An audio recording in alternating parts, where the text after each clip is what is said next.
తరచూ మీరు ఎన్నిసార్లు చెప్పినా కొన్ని విషయాల్లో అయితే వీళ్ళు మరి ఏ విధమైన చర్యలు తీసుకుంటారు సార్ లేదా? ఇప్పుడు 1 జూలై నేను చార్జ్ తీసుకున్నాను విశాఖపట్నం నగర్ కమిషనర్ పోలీస్గా.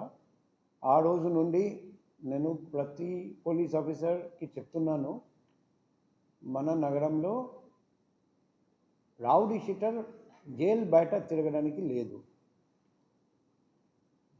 రెండే మార్గాలు ఉన్నాయి.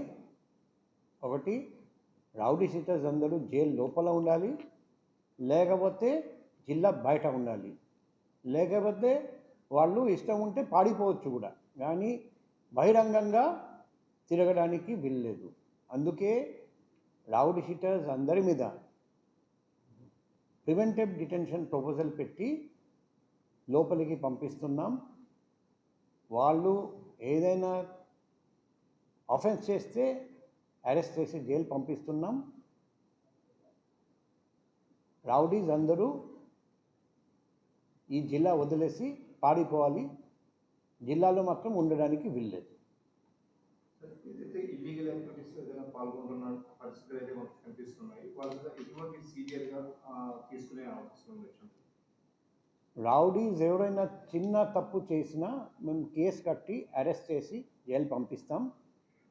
డిజర్వింగ్ క్యాండిడేట్స్ మీద జిల్లా బహిష్కరణ ఇది కూడా ఆర్డర్ కూడా పాస్ చేస్తాం.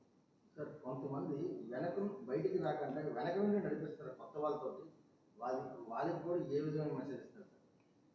ఇప్పుడు ముందుకు రాకుండా వెనక నుండి నడిపించినా కూడా మాకు ఇన్ఫర్మేషన్ వస్తుంది. మేము వాళ్ళ మీద కూడా కఠిన చర్య తీసుకుంటాం.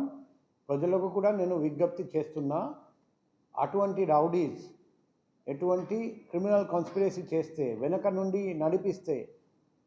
నుండి నడిపిస్తూ ఏదైనా ఆఫెన్స్ కమిట్ చేస్తే మా phone number, personal phone number మీ అందరి దగ్గర ఉంది, 7995095799. పగలు కానీ రాత్రి కానీ 24/7 ఎప్పుడైనా ఈ నంబర్కి కాల్ చేసి వాట్సాప్ ద్వారా, SMS ద్వారా, లేకపోతే డైరెక్ట్గా కాల్ చేసి నాకు తెలియజేయండి.